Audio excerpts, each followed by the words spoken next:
to empower you, give you some tips, some tools to be able to protect yourselves and the ones that you love against the evils of human trafficking. Now, we have a lot of respect for a woman by the name of Hanan Ashrawi, who said, "We can't rely upon the silence to tell us that they're suffering, but we have great people committed in this fight." And so I want to thank you for joining us. I want to welcome our charter members, our great colleagues at the Epoch Times and NTT Television, our speakers, and a great production crew of Hand in Hand Productions. And allow me to get the show started with our wonderful chairman and founder of Voices Against Trafficking, our international organization dedicated to the eradication of human trafficking. And I'm talking about Andy Berger. Andy Berger is spectacular because our brave founder really understands more than most the plight of victims, as she is a survivor of human trafficking, familial trafficking, from the age of 6 months to 17 years of age. She's a passionate advocate for those who can't speak for themselves, and she is really responsible for compiling our book, Voices Against Trafficking, The Strength of Many Voices. Speaking of one, and we're proud to say now in the Library of Congress, her life story is also one that we'll talk about later. Both of her books and our Voices book is available on Amazon.com.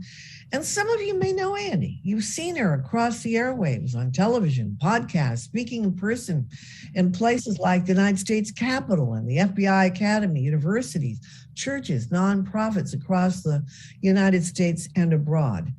She and her husband Ed have been married 21 years, and they have an adopted daughter, also a survivor. So as you can imagine, we are honored to have Andy. And Andy, welcome to our conference. Well, thank you, BQ. And what a great treasure it is to have you, our most honorable. I don't know if the audience knows, but, Ms. Blanquita here was actually confirmed by the Senate as a governor, and she has done amazing things in the broadcasting industry. So we're very thrilled that you would be our moderator today. Thank you so much. A lot of questions are about, well, what is Voices Against Trafficking? What do you guys do? Also known as VAT, V-A-T.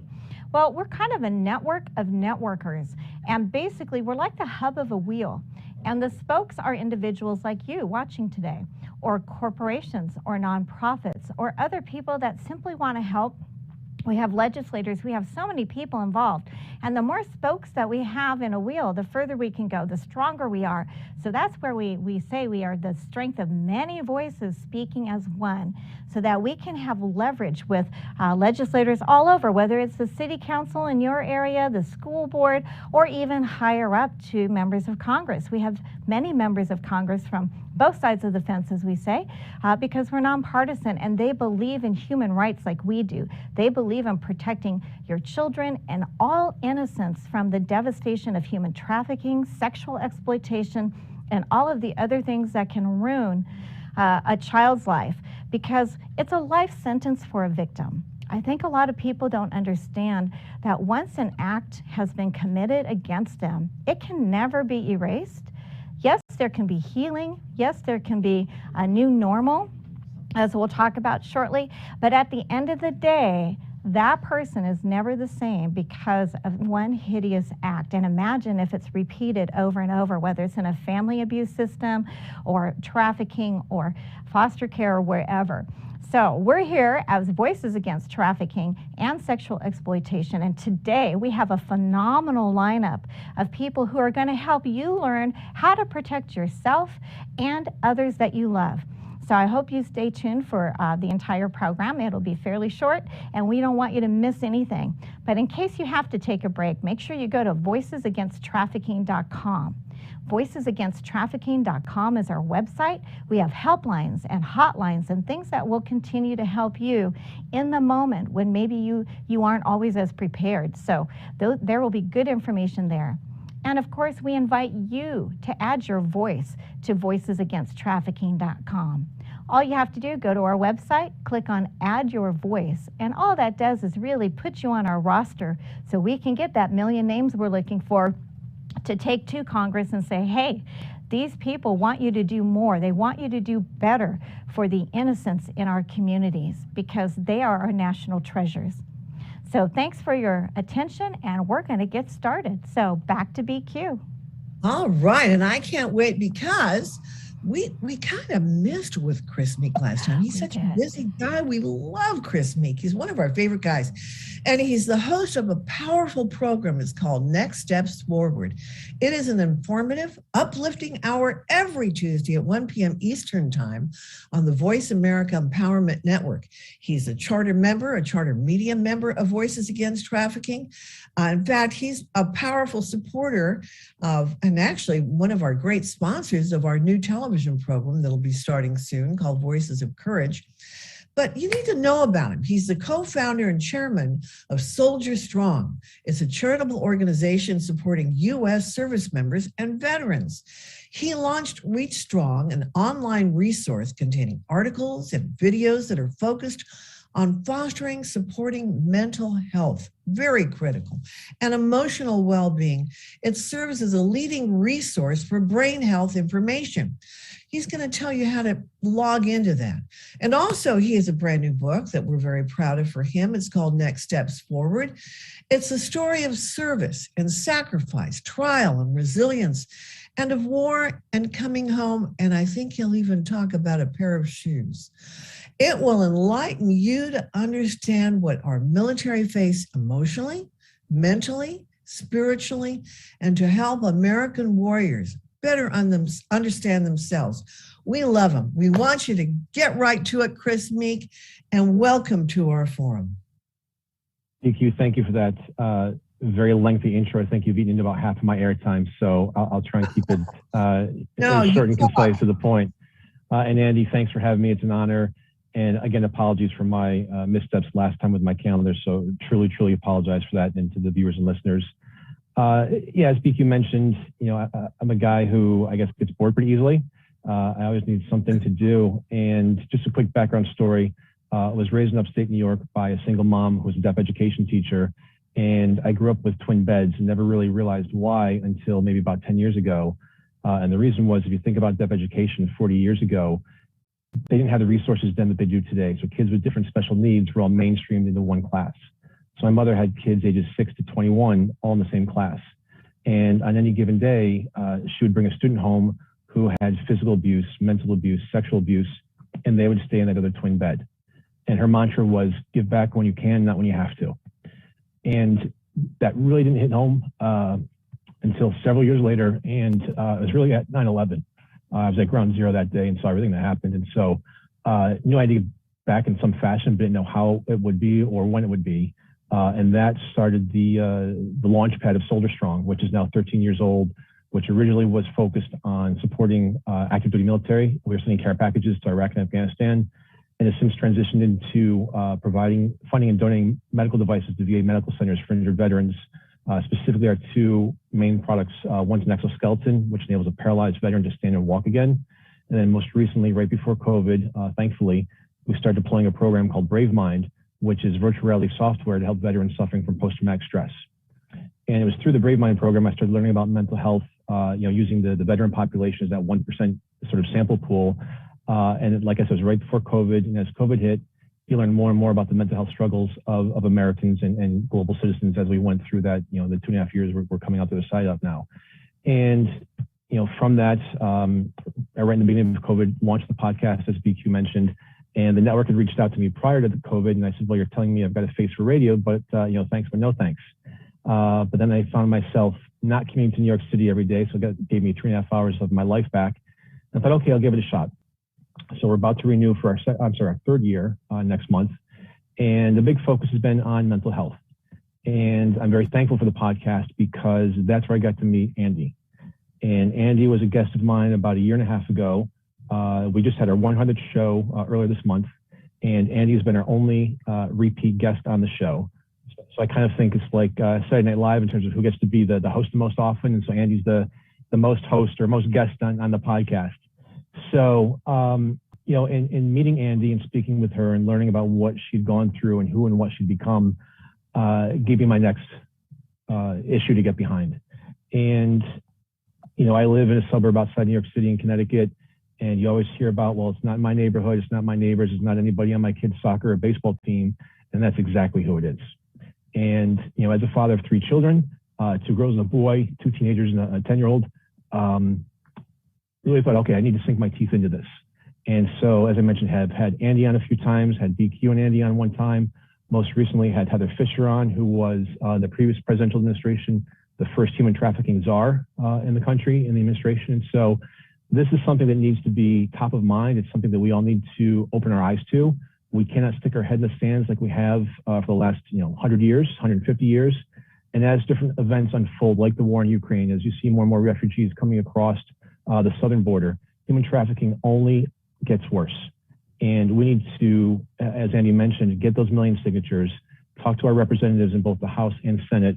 This is the biggest illegal industry there is out there now, ahead of drugs, which is mind-boggling to me that human trafficking and selling people is a business, it's an industry. And so that's why I'm behind this, that's why I'm involved. As I mentioned, this is one of my biggest platforms now going forward. And again, just really honored to be a part of this. And so thank you, BQ and Andy. Chris, before we let you go, one of the things that was so important to us as well, because Andy has always said that there is no victim of human trafficking that does not suffer from PTSD. And that's something that you have become so sensitive to and aware of, especially after what happened on 9/11, especially from the military that you've been dealing with. And that's a unique issue that can be applied to helping these people that have been victimized to recover, to be able to get to a new normal. What can you share with us about that before we let you? Sure. Thanks, BQ. So the program we work with now as part of our Brave Mind system, this is technology developed at the University of Southern California. And within this, it's called Brave Mind, is the technology. And there are 14 different worlds that the veteran will go back into. So you could be at a forward operating base in Iraq. You could be walking through a village in Afghanistan in a Humvee on the road. One of them is for military sexual trauma. And I went out there before we started working with them to try the technology. And I know I'm a little small screen right now, but I'm 6'3", 215 pounds, not a small guy. And I tried the sexual trauma software. And essentially you're in a bar talking to somebody and you see your eyelids fade to black. And next thing you know, you wake up with your eyelids slowly opening with your predator standing over you. And that really hit me. And so again, this was in the military aspect, the military component. And so now we're working with USC to develop, I'll call the civilian component, or for everybody else, where you can tweak the avatar in terms of your size, your shape, your ethnicity, etc. And it's a program where you work with a trained clinician. You've got the VR headset on. The clinician is wearing a headset as well, talking to you as you're going through that specific trigger point, that event that happened to you. And so I think this is extremely critical to develop. As I mentioned, we are working with USC on this, and so look forward to rolling that out hopefully later this year. Well, we encourage everyone to go to Soldier Strong and is that soldierstrong.com, Chris, just to make sure that get that right? .org, because that's very important for people to check that out. We thank you so much. Andy, I'm going to bring you back up here too, because as we've been talking and hearing about trying to recreate a new normal. Now you were victimized as an infant all the way up to 17 years old. And amazingly, you're in a horror story. You're one of the lucky ones that survived, but didn't just try to push it away. You became an advocate. Talk about creating a new normal. Absolutely, and what Chris said is so right. I mean, we have to take that step forward, but how do we do that when we've been devastated, when nobody listens? I mean, in those days, in the early 60s and 70s, when my abuse and trafficking happened, school used to be a safe place, and nowadays we're finding out that it's not always a safe place. The parks aren't always a safe place. So a victim has to learn how to cope with all of these different situations, and we're going to talk a lot about situational awareness in just a few moments. But for me, I knew that if I got up and I showed up, whether it was to work, to school, to church, to help somebody else out, even if I felt crummy and unworthy and shamed based, that I would have a chance at maybe having even a better moment in that day. So it really was moment by moment, hour by hour, and each time I did something that put a deposit of something good into my life, I could build on that, kind of like that fragile thread of hope, which we'll hear about later too, eventually became a solid rope, and it helped me climb out of my emotional pit But I also did what is usually the hard part. I went after healing. I wanted to get all the garbage out of my life, or at least learn how to manage it better. Because before I had counseling, I was the overachiever. I outworked everybody. I outran everybody. I did whatever I could to stay as far away from emotional relationships, to not let anybody find out that the people who were supposed to love and take care of me didn't. And not only did they not do that, they went far worse. And so I needed to fill myself up with a fake game face so that I could operate in today's world. And that's what a lot of victims do. And for a lot of them, that there's no support, family system, church system, social group system, they will revert back to what they're used to, being abused, being treated without respect, possibly going back to old habits, whether it's self-medication or possibly some of the dangerous areas that we know, like strip joints, massage parlors, whatever they were used to when they were being trapped and abused. So one of the things we want to do is encourage them to do the next step. And just like Chris having a focus, you and I have a focus on education in schools this year, especially right now. Well, Andy, and I want to remind people too, something that you are doing and that you put on the Voices Against Trafficking site are tips for parents, tools that parents can use to be able to protect their kids, advice on phone numbers and how to, and all these other organizations that are involved are important because they also can share their numbers and their information with families out there and organizations. This is why we have such a great lineup today. Absolutely. Those tips and numbers, I can't tell you how many people have called and said, you know, I'm so glad I had that suicide prevention number in my phone, because I talked to someone who I thought for sure would never consider it. And when we talked, I was able to give her that number, and she reached out for help. And it literally was a life-changing, life-saving moment. So for those of you watching right now, you can actually put those numbers in your phone, whether it's child abuse hotline or it's a suicide prevention. There's a military helpline. There are all kinds of things. And of course, you know, human trafficking awareness hotline. So all of that's on the site. But one thing with back to school, as we've discussed before, is we really want principals, teachers, university leaders, educators to have our handbook. It's called Voices Against Trafficking, the Strength of Many Voices Speaking as One. There are all kinds of chapters, whether it's on gaming or how to protect your kids, how to do, how to have a conversation. A lot of us are like, well, I don't know what to say. Well, we're helping you with this book. So I had a business that bought a bunch of them, put them in a basket with a bunch of treats, and made sure the principal of every elementary school got that basket with that book, so that principal could then help educate their teachers.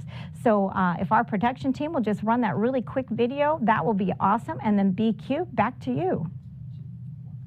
Hi, I'm Andy Berger, founder and chair of Voices Against Trafficking. One of the best things any parent can do for their children right now, as back to school season is upon us, is to give the principal or the educator of your choice a copy of our handbook called Voices Against Trafficking, the Strength of Many Voices Speaking as One, because we want everyone to know the helplines, the hotlines, the tips for parents, and the things that you can do right now today to help keep your child protected and the children you love in your life, no matter whose they are. So again, Voices Against Trafficking, the Strength of Many Voices Speaking as One. Put a bag of popcorn or a special treat with that book. Give it to the principal or the educator of your choice, and make sure you've done your part to help protect the kids this year. Ready, folks, because we have a wonderful new friend of Voices Against Trafficking that you must meet, and you're going to really love what he has to say. It's powerful. I'm talking about Juan Cano. Juan Cano began the definition of his life's work in the migrant fields out there in South Texas. He learned about everything: the value of education, hard work. He is quite an entrepreneur. First business I think he began was South Texas Printing. He did all the graphic design and the sales, did that for about 15 years. And then he began a construction company by the name of A through Z Construction, and he worked with the city of Edinburgh, Texas on several projects. He ran the printing company and the construction company, and he did a lot of in-house construction for the Julio Cesar Chavez Foundation in Texas.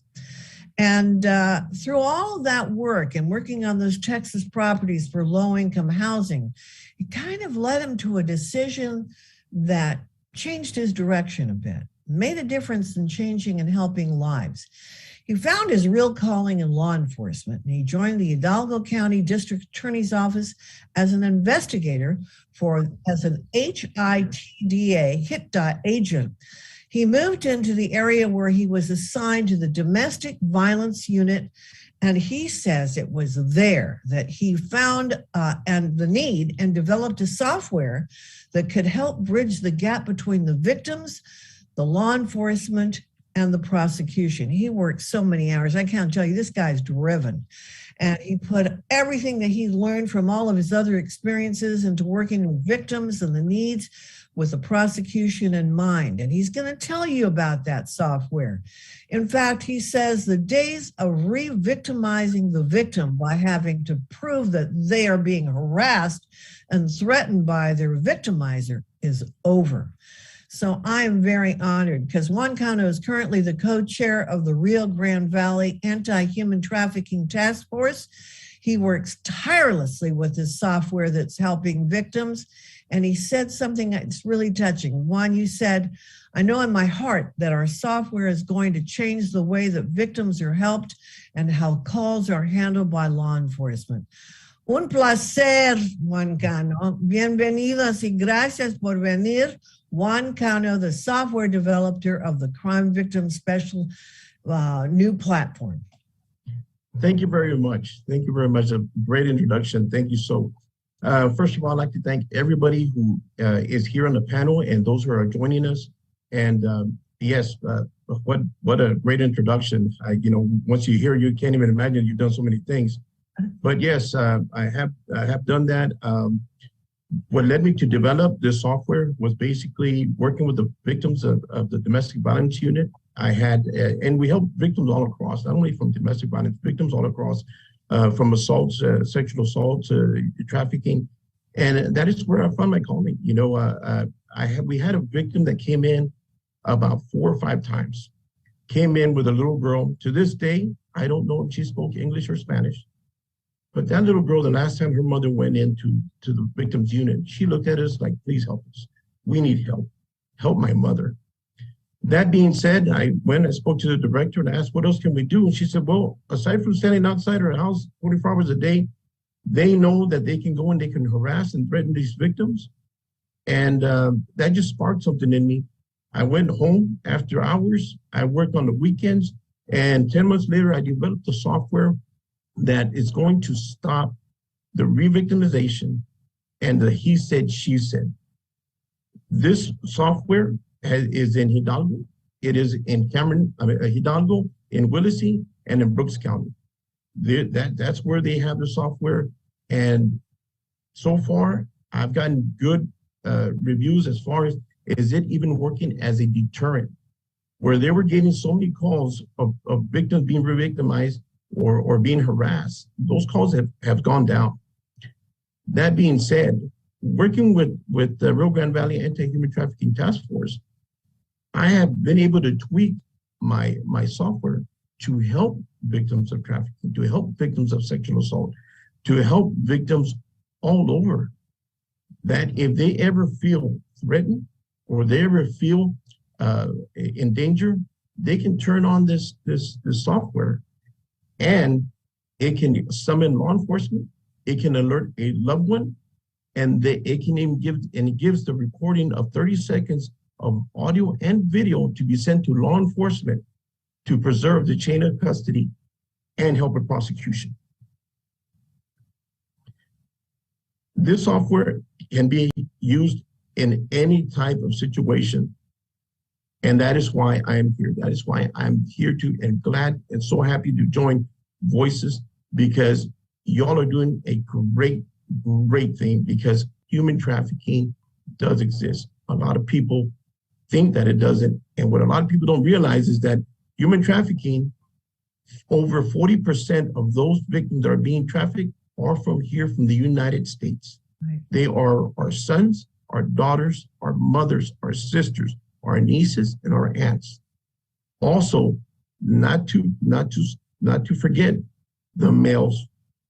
They are males and females across the board who are getting trafficked. And that's why I'm here.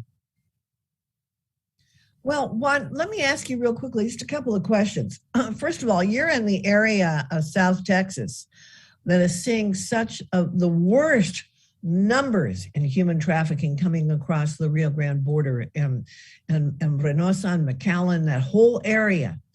But why is this software different? Is it because it's accessible on your phone? I mean, how does it work? What I did was the app is on the phone, and the direct admin is at law enforcement. So it is actually in law enforcement in the dispatch. So not only does it help the victim, but it also helps the responding officer. It gives them vital information. It pinpoints exactly where the victim is at. And that is crucial when the officer is responding to that call, because by giving it insight, the officer, dispatch, and the medical EMS can make a decision of, if they are attacked right away, they can send an ambulance to be standing by half a block down. Once the officer makes that scene safe, the ambulance is right there, where before we'd have to show up, stop the threat, then make an assessment, and then call EMS from across the town. Because that's already been sent. That's already been sent. Yes. Is there a special button or number that they push on there? Yes, ma'am. I actually have a video. If y'all would like to see it, it's a 2-minute video. It won't take very long. Well, I'll tell you what we'll do. What we'll do when I put you to the break, we'll have you talk to our production crew. And at the end of the segment, we're going to make sure that they get to see that, and also how they can connect with you. And Juan Cano, that'll work beautifully and perfectly, because we want everyone to know about that and that software. So stay to the end of the program. We've got a lot to cover. And Juan Cano, you'll be talking to our good friends at Hand in Hand Productions, and tell Matt, and we'll make sure that we do it. Okay? Okay. Thank you, dear one. You're so great. You know, thank you. Un abrazo fuerte. Okay. Thank you so much. Thank you so much.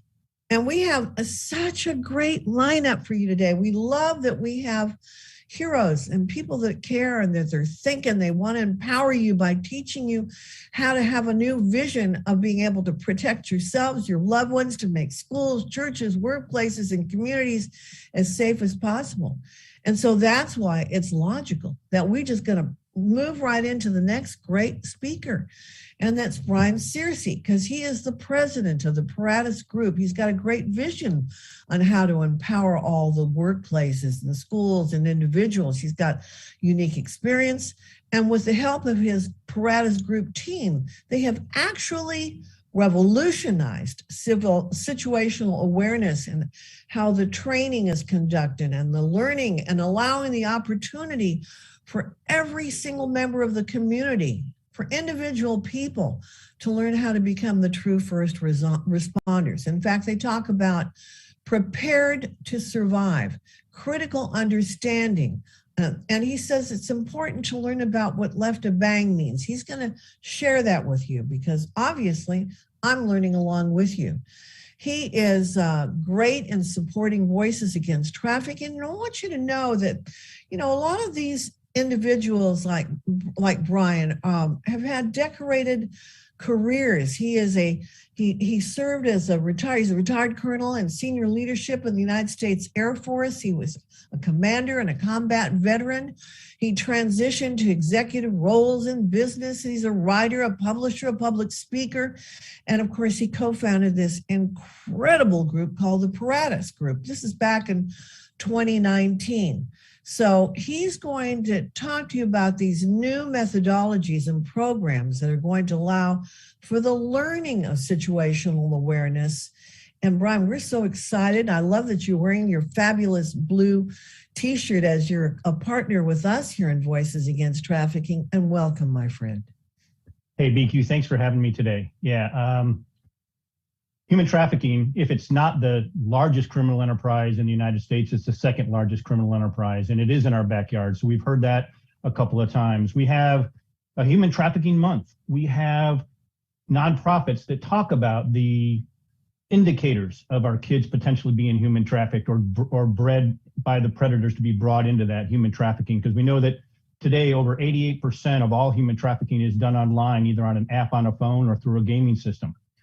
Now, if that is the case, if we've got all this stuff that's going on, why are we not solving the human trafficking problem? Why is it getting worse year after year? Why is it growing year after year? And at the Paratus Group, we believe it's because we don't have the right tools in the hands of the parents to be able to ensure that the kids do not become the victims. Most nonprofits, or at least a lot of great nonprofits that are out there that we need, are trying to rescue kids that get brought into the human trafficking area. And then once those kids do get rescued, hopefully they provide them the help, like what Andy had to go through to get reacclimated into society. But to solve this problem, we've got to keep our kids from becoming victims. What that requires is all parents learning situational awareness. Now, it's a God-given gift that we all have, but only 1 in 7 parent out there today actually knows about it. And if they're not situationally aware, there's no way that they can educate their kids on what to look out for when predators are approaching them about human trafficking, and to make sure that they learn how to take responsibility for their own safety. So that's why at the Paratus Group, we don't use traditional type training. We don't have a 1-hour class. We don't have a pamphlet that you get that talks about these are the things to be concerned about. We have a program that is a year long that starts with a 90-day micro e-learning platform that allows for the development of habits, behaviors, and a mindset, practicing a process that we've developed. Then the tools like the book that Veterans Against Trafficking or Voices Against Trafficking, or the pamphlets that are out there to look for the indicators of human trafficking. That's when that information can be used, when the parents learn and develop these habits, behaviors, and then a mindset. But then even more importantly, they learn how to make sure that their kids are educated to develop situational awareness, habits, behaviors, and a mindset, so that they become their own first responder to keep themselves from being a victim. Now, what we're doing with Voices Against Trafficking is powerful. There's 2 things that we're doing. The first is, right now, I've written a book. Let's see if we can get it here. Prepare for the real world, because today the world is not a safe place. If you've been watching the news, that's really all they've been talking about with the random acts of violence that are going around in our country today. Right now, if anybody goes and orders the book, Prepare for the Real World, all of the proceeds go directly back to Voices Against Trafficking. Then the second thing that we're doing to partner with Voices Against Trafficking to solve this problem, to educate the parents, to educate the kids, to keep them from being victims, is when people enroll in our first responder program. And like I said, it's a 12-year program. 20% of all of the proceeds go directly back to Voices Against Trafficking. We're empowering to build this organization so we can get to that 1 million people that are out there. Because when we all do that, when we all can graduate from our 90-day micro e-learning platform and get a t-shirt just like this one that says, I'm prepared to be one of the voices against trafficking, that's how we are truly going to make a difference. And right before I wrap it up here, BQ, one thing about what Juan is doing, Juan developed that app to help victims. But when he presented it to me 2 weeks ago, light bulbs were going off in my mind, because it's not just about helping the victims after they have been assaulted, attacked. It's about prevention. When individuals have this app on their phone and somebody might be approaching them and they get that hair at the back of the neck or that gut feeling, they can use that app and take a video that immediately goes to law enforcement, that immediately gives their location. But even more than that, if you have it on your phone and you come up on a car accident, you can take a quick 30-second video. That goes to law enforcement and emergency responders. So when they arrive at that scene, they know what's going on already, which means that they can provide help that much quicker. And let's think of the Uvalde shooting, for example. Yeah. The young girl that was killed because she was on 911. If she would have been able to quietly take a video, the shooter not knowing, two things would have potentially happened. She might still be alive, but that would have been critical information that law enforcement would have had as to where this person was standing, what he was wearing, what kind of weapons he had. So I'm also very excited about working with Juan and tying that into our program as we go forward. And it's not just going to help all of the individuals that are out there that could potentially have this video or this app in our program, but it's going to come back and support Voices Against Trafficking. Well, I have to tell you that we're so honored that you are such a good partner with us. And I want to encourage everyone to go to voicesagainsttrafficking.com. You can find out right away all you need to know about this. And it's exciting because we're in a time right now when everything seems dark and people are unhappy and they're being brutal with each other. Well, here is a great example of a group of people that have taken it upon themselves to find a way to empower you to save your lives. They don't know you, but they care about your humanity and your life. And, I like it because I'm a Texan and you all are from Texas. That makes me feel a little happier. But I have to say that I'm very, very, we're so grateful. And, at the end, we're going to tell you how you can sign up again. We're going to show Juan's video. And we love you, Brian. We're part of the Brian Searcy Army. We think you rock, and we know that you're doing great work, even with some of our good friends like Congressman Chip Roy. So bravo to you, and glad that you guys are colleagues together. Also, right now, I get to introduce another very good friend who is not only just a charter member. He's the guy that kind of brought a lot of these people to the table. I'm talking about, I call him Q because people call me BQ, but I'm talking about Jeff Queen. He's a retired law enforcement officer. He is like Mr. Situational Awareness and crisis management. He's an expert. He's had so much experience in leadership and emergency management. He's got great organizational crisis management tools. And, he's worked on big scale security event management for places like the University of Alabama, Mercedes-Benz, U.S. International.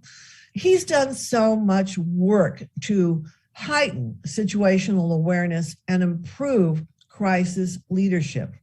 He was a contributing writer on situational awareness to our great book, Voices Against Trafficking. The Strength of Many Speaking is One. And I'm telling you, I have to share something. You probably don't know I was going to do this, Q. Pardon me, everyone. I'm going off topic a little bit. Let me read you the quote that he made from the book. He said, "Human trafficking is the most heinous crime perpetrated on innocent victims. It steals people's souls. Victims, please do not lose hope." This is what he's saying to you. "You are not forgotten. We are coming for you, and we will never stop working to free you. Traffickers, you need to know we're coming for you too, and we will never stop working to bring you to justice." Now, how powerful is that, especially from the voices you're hearing and my wonderful, treasured friend and our charter member, Jeffrey Queen. Well, thanks, BQ. And I guess I'm done. I don't really have anything else to say. That was all that needed to be said. But it's vitally important that victims, some of the things that Andy said and some of the things that Brian said, I'm going to kind of jump back onto this.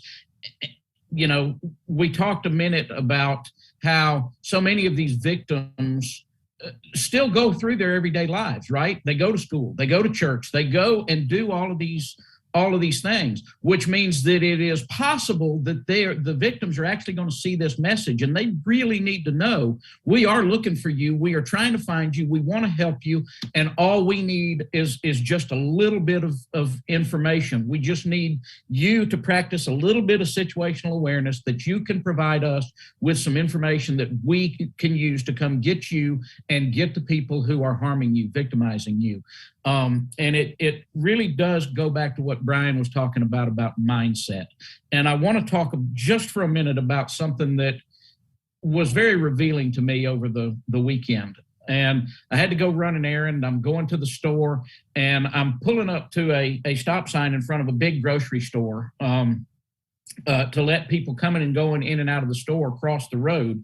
And in the distance, I see a business jet that is taking off from the airport. It's sending and just doing what a jet does. There's nothing unusual about it, but it's flying off. And I'm watching it. I see it. Everybody else is in their phone. They're, in conversation with whoever they're going to the store with. They just are totally oblivious to what's going on around them. And all of a sudden, the roar of that jet passes overhead, and the entire populace in my field of view absolutely froze. And their heads cranked up to the sky, and there was a look of abject terror on every single face that I saw. And I realized nobody has any idea what's going on in the world around them when they walk out of their house. They're all locked into their phones. They're locked into their own little worlds, and they have no idea what was going on. I mean, even if somebody had just, kind of ducked and stepped for cover or something, that would have been a little bit, heartening to think, oh, somebody was paying a little bit of attention, but nobody did. And they were scared to death of a simple plane flying overhead. It was unbelievably revealing to me. And so Brian talked about mindset, and that's the first thing that we really have to change. We have to understand that situational awareness involves a change of mindset to understand what's going on around us, recognize threats, perceive escape routes or action steps that we can take to get out of harm's way. And in most cases, like with Juan's app that he was talking about, you don't have to take any action to intervene with somebody's attacker or offender. All you have to do is be a good witness. But we have to change that mindset too, from people that don't want to be involved or that don't even recognize that they are actually in the middle of a situation that's somebody else's situation. I talk all the time about, we look at workplace violence and we think, oh, well, it can't happen at my workplace because there's only me and, my assistant. But every time you leave your home, you leave your place of business, you go to somebody else's workplace. So you need to be evaluating, constantly scanning, where can I go? What could I use as a weapon if that's my last resort? But nobody thinks about those things. So we've got to change that mindset and create a survival mindset. It's that mental state that allows us to focus on and react to these threats so that we can be safe, that we could intervene. I say all the time, if you have the ability to respond, you have the responsibility to respond. And so, if you're aware and you recognize what's going on, then you have capacity.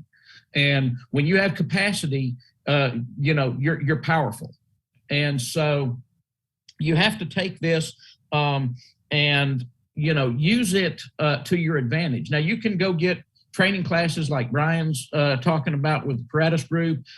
Sometimes your local law enforcement will have different training classes, but none of them to date work on mindset. And that's what's so great about Brian's program is it brings in mindset, and mindset is where everything begins. Right? You have to learn how to observe. If you see grooming behaviors, the improper adult relationship with a child, a 30-year-old man shouldn't be calling your house to speak to your kids, right? You shouldn't have the weird uncle, who's coming around and always wants to play tickle and touch. All of these things that create what looks like an awkward situation to you. If it looks like it's an awkward situation, it's an awkward situation and you need to take steps to dig deeper, find out what's going on. That's situational awareness in your own home, in your kids' own lives. And so you have to create this survival space around you wherever you are when you leave the house, so that you can be a good witness. You can recognize when somebody else may be being groomed. We talk all the time about all these heinous scenarios and things. And the fact of the matter is only 7% of trafficking victims are actually abducted, right? Everybody else is somebody who's in your space.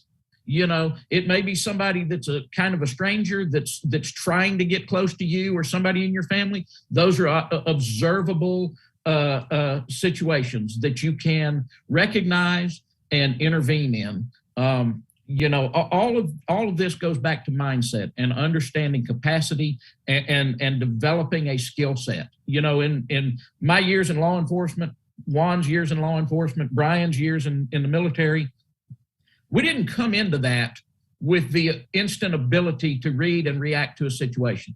We had to have some training. We had to understand what it was that we were doing, and we had to create training scenarios that help us to improve our observational skills and how we recognize situations. And it's everything that you step into is a situation. It's a situation. And so having awareness of what it is, and it doesn't have to be a threat.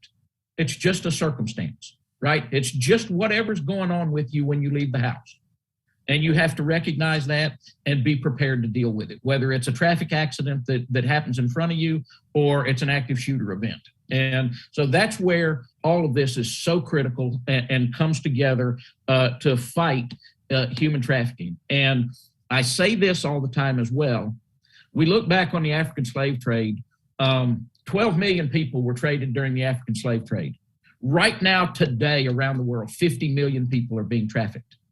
What are people who look back on us 150 years from now going to say about us and are allowing this modern day slavery to continue and expand and grow to such the extent that it's growing faster than drugs and guns in terms of perpetuation of it, and third only in revenues behind drugs and guns? What are they going to say to us? And I don't want to have to bear that burden. And I know all the people on this panel don't want to either. And that's why what we do and who we speak for is so crucial. Well, I got to tell you, that's why we love you so much, Q, because you've been the catalyst and the guy that's driven a lot of our awareness to understanding the importance of all of this. And so we love you. And I want to remind people that if they want to reach out to Jeff Queen, and he spells Jeffrey a little bit different than a lot of folks. So if you want to reach him, you go to www.jeffrey, Jeffry, Queen, QUEEN.com, jeffreyqueen.com. And it's Jeffrey M. Queen. Oh, Jeffrey M. Queen. Let's right. Go this all over again. JeffreyMQueen.com. Yeah, you'll be sending a lot of people where they don't want to go probably if you go to the other one. Well, but then they might wake that other queen up and tell them to get on it and help us, right? That's right. All that support. Well, we love you. And we're going to be showing again Juan's video toward the end of the show. I believe right now what we're going to be doing is, we got this great talent.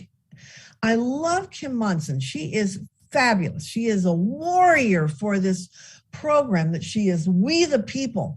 In fact, she's the host of the Kim Monson Show. She searches for the truth and clarity on issues through the lens of, get this lens, great lens, freedom versus force, force versus freedom.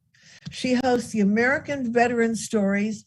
She's interviewed, and I'm telling you, Kim, I thought I've talked to a lot of veterans, but she's talked to over 200 World War II veterans, in addition to veterans from other conflicts and engagements. Both shows are heard on KLZ 560 AM platforms based in the Colorado Front Range area. And I love how she starts. And by the way, before I forget, you can find out about AmericanVeteranStories.com. Just go to that site and you'll find out everything you know. But you'll find out her times of her show. She's got a lot of programs. But what I like is how she starts. And she says, let's have a conversation.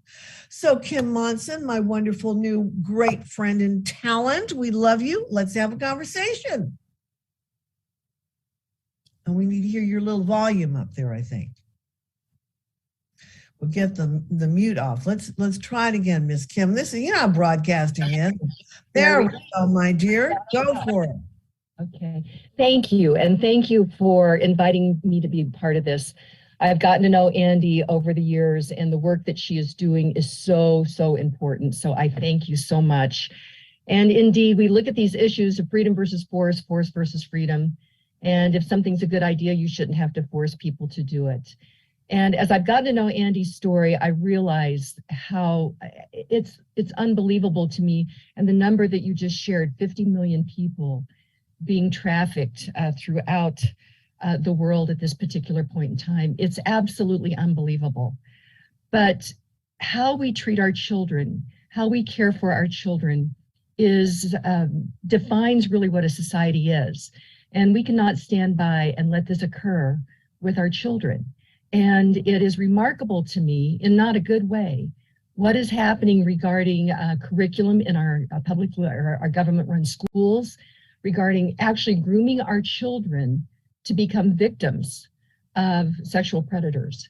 And I think the veil is coming off with Andy's great work and the whole team at Voices Against Trafficking. Having these very difficult conversations about this is the first place to start on this. And Andy and I were talking about just a variety of things just recently, and I wanted to tell mothers and fathers to honor their gut feeling. When I was a kid, we had a teacher that would invite kids over on a regular basis. And a lot of the kids went over, and I wanted to go as well. And my mother said, absolutely not. And I thought she was being pretty mean at the time, but actually she was being pretty smart, because those are the types of situations where predators prey on children. And so fast forward to when my daughter was playing soccer, there was a coach that I just had a gut feeling that I needed to be very vigilant. And so one time there was a space between a couple of games, and he invited all the girls over to his place to watch movies and have pizza. And my mom since said, this is not a good idea. And I said, I'm coming as well. And I did. He didn't seem to like that. And so it was really, again, kind of a mom sense or a dad sense. When you feel that something might not be right, you need to step forward and honor that, even if it seems difficult, even if it seems like you're being too protective. I really think that it is important to honor that parent's sixth sense. And with that, I've been and I alluded to this, the grooming of our children. I had gotten to know a woman out here in Colorado, Erin Lee, whose daughter was targeted by a homeroom school teacher for an after-school arts program. The daughter actually went to this. She was 12 years old, new to the school, an introvert. So it seemed like a good thing to try to get their daughter integrated into school. As it turns out, it was actually a whole presentation on transgenderism. And when they picked their daughter up, they could tell that something was visibly wrong. And what had started with the meeting is that don't tell your parents. So whenever a child hears that, also, those are things that people need to be on the lookout for regarding possibly grooming our children to become victims of sexual predators. So with that, I just really want to congratulate all of you for the amazing work that you're doing for our children, because how a society treats our children, how a society protects our children, tells an awful lot about who we are as a society and who we are as people. And Any questions? Are we doing any questions? Oh, you're pretty spectacular there, Miss Kim, because it goes back to the old rules of our mom and dad. We have that on our website too, and in our great book, Voices Against Trafficking, which I'll put up. There you go. And the great thing is we talk about parents need to be able to ask the old questions that our parents used to say, things like, well, do they have brothers? What does the father do? Who's at the house? Also, not to be ashamed to say, I had something happen. The kids need to be able to talk to their parents and not be worried they're going to get mad at them or be afraid to have them say, can you come get me even if it's 3 o'clock in the morning?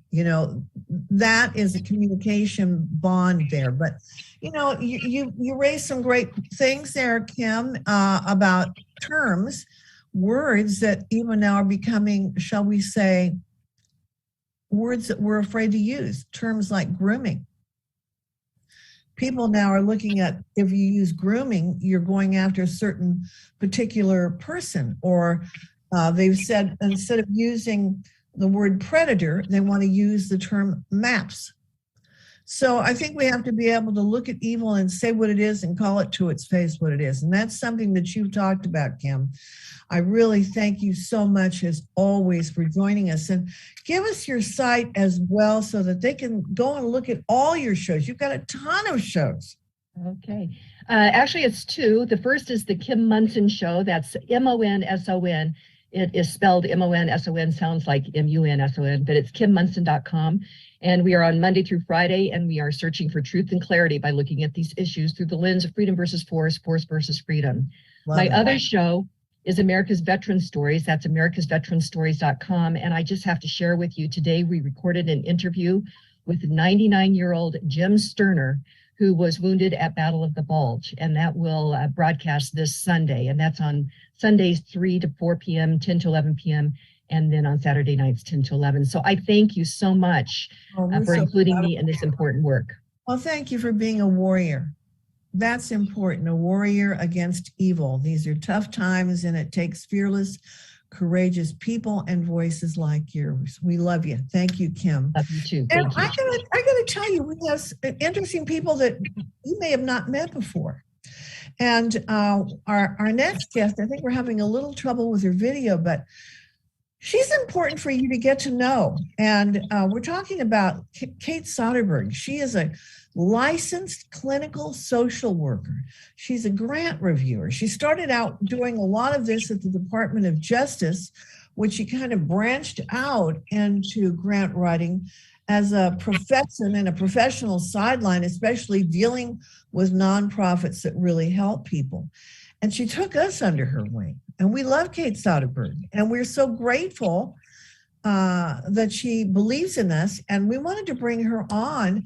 Kate, we know you're having a little issue with your video, but we wanted you to tell the folks why you think giving matters and how you decided to work with us on Voices. Yes. Hi. My name is Kate Soderberg. And can you hear me? Yes. Loud and clear. Great. Thank you so much. Thank you for this opportunity. I really do appreciate it. I had the opportunity to meet with Andy. I'm very impressed, Andy. Just thank you for giving me this chance. And so far I've written 2 grants, actually 3. We're working on some Walmart grants for Voices Against Trafficking. So I wanted to let you know, so I'm currently a grant writer. I am a licensed clinical social worker, a mental health professional, and I live here in Washington State. And in 2005, I was contracted by the Suquamish tribe to come in as a drug court coordinator. And that went ahead and opened up some doors as I wrote their first grant. And that was my first foray into it. At that point, Department of Justice discovered my name and went ahead and reached out to me to come on board, not as an employee, but as a contractor. And so I started contracting for the Juvenile Justice and Delinquency Prevention, that office, the Office of Violence Against Women, the COPS program. I don't know if you're familiar, Mr. Queen, with the COPS program, that community. Yep, there you go. Yeah. In fact, I was thinking your program that you're talking about might actually relate for cops funding. I don't know if you knew that. If you can maybe contract with a law enforcement agency or something. Anyway, also I work with SAMHSA, and I do some mental health and drug and alcohol. And so now, you know, at the later years of my life here in my 50s, I kind of got tired of doing the 8 to 5, which in social work really is 8 to 7, 8 to 8, you know, long hours, and you get called home. And so I have now started up my own business in which I provide clinical supervision to social workers, postgraduate social workers, as well as I also do placement for universities over in the on the eastern side of the coast, practicum placements, and then I write grants. And so just to tell you a little bit about grants, a grant writer needs to be very ethical. And just so you know, many of you probably already do know, a grant writer can never take a percentage of a grant that you receive. A grant writer only gets paid for the time that they put in. So if I can write a grant relatively quickly, like a Walmart grant, that may be $100. You know, you may get $5,000 out of it. It doesn't matter what you get, you know, it's just the $100 that because that's a short grant to write up. If you do a big, you know, around a $500,000 grant for Department of Justice, that's going to be more money because it's more time consuming. But just so you know, if you're ever looking for grant writers, never let them take a percentage. Never take a percentage. It's very unethical. And there's a lot of people out there that will do it. And so, you know, I just charge for the time that I do, and I try to be very ethical, very realistic. This is the time I put in. And then I also keep an eye out to see, you know, when funding occurs. I recently wrote a grant for a church that had Celebrate Recovery down in Tucson. And so as soon as Walmart paid out their $2,500, I knew about it, and I sent a message to the church right away to say, hey, you've got $2,500 coming your way. I also kind of coach them on how to pursue that. So if you write a Walmart grant, you know, you want to go ahead and call the manager over there and say, hey, I wrote a grant, and, you know, I'm in your community. So I kind of coach along the way. At times with a Puget Sound energy grant, I've come on board and actually attended a meeting with the entity, the agency. So anything that I could do to help. I am a Christian. I do believe I'm accountable to an almighty God, and I'm fearful. And so I am not going to cheat because I just don't want to, you know, I just don't want to face God on that one. And so Kate, let me ask you a question here, quick sure. question, because we really appreciate all your hard work. But a couple of questions. First of all, why did you believe in voices, and why is it important to give? Well, actually, I worked in children's services for 10 years in CPS, and I saw the ugly side of things. I actually saw in the homes where parents were sexually molesting children. I saw that piece. At that point, trafficking wasn't as severe in the 90s and the early 2000s, but I did definitely see things in the home. And Andy and I have a mutual friend by the name of Cynthia, and she shared with me about Voices Against Trafficking. And it really related back to my experience working in children's services here in Washington State. Well, we really appreciate all your hard work. We know you're making a difference, and we encourage all of you out there to follow along her lines and go to voicesagainsttrafficking.com and, you know, join. And thank you so much, Kate Soderberg. We think the world of you as well. And I want to go back to Andy. Andy, I know that you might want to share with us quickly, because I know we have a lot to do before we wrap, but tell us a little bit about how it started. Thanks, BQ. Yeah, I get that question a lot, like how did Voices come into being? But I want to give you just a tiny tidbit and a quick little video, and then we'll be on to the end of the program. Basically, my husband and I established Beulah's Place, a temporary shelter service program that used safe houses.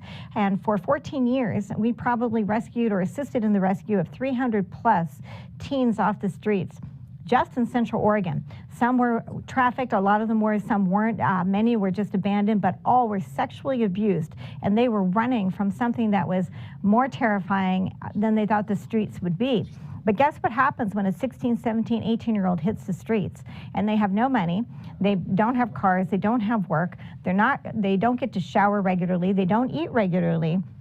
And yet we expect them to, well, you're 16, you should be able to take care of yourself. And that's simply not true.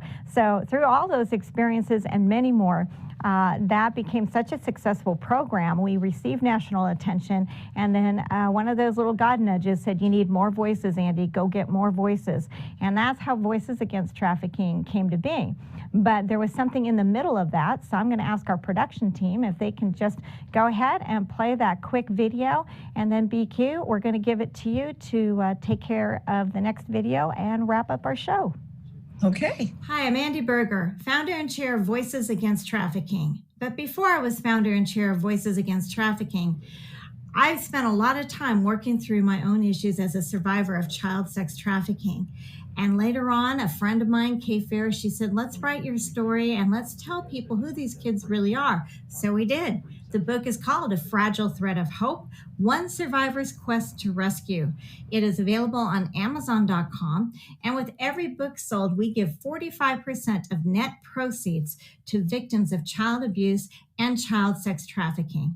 I hope you will join me in my quest to save more kids and also to find out more about why kids run to the street in the first place. So again, A Fragile Thread of Hope, One Survivor's Quest to Rescue, Amazon.com. Help us save more kids. Buy the book today. And that's wonderful because it's a great book.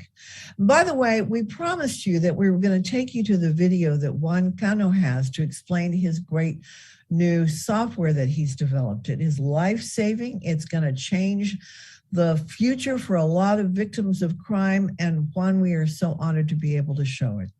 Here we go. A domestic violence app expanding to help residents of the Valley's smallest county. Channel 5's Monica de Anda shows us how it works and how it could save lives. Touch of a button. Within a few seconds, you will have alert. In a matter of seconds, victims of domestic violence in Willacy County will soon be able to report an incident. the time, the date, the coordinates, and it pinpoints exactly where the victim is at. All of this possible with the victim-initiated notification app. Victims can record and send up to 30 seconds worth of video directly to law enforcement. This right here, dispatch is going to be able to see this, and dispatch is going to be able to hear it. The app, which is available in English and Spanish, won't make a single noise. If the individual is threatening them, is being aggressive, is hurting them, or is threatening to do that, we have that. Willacy County District Attorney Annette Hinojosa says the number of domestic violence incidents has been steadily increasing since the pandemic began. She hopes this app will help deter people from committing violent acts. And it won't only help victims, but also allows law enforcement to collect evidence that will in turn help prosecutors in the courtroom. We're going to court and that person is saying, I wasn't there and you can't prove it. That video is preserved and I can prove it. It gives you a timestamp, a date, and actually a location. On top of calling law enforcement, the app also allows victims to keep a diary, copy of a protective order, report crimes, or call for medical assistance. Even if the perpetrator breaks the victim's phone, the data still isn't lost. There are victims right now that are suffering and their loved ones are suffering. And that's why we're here. We're here to help. This community is coming together.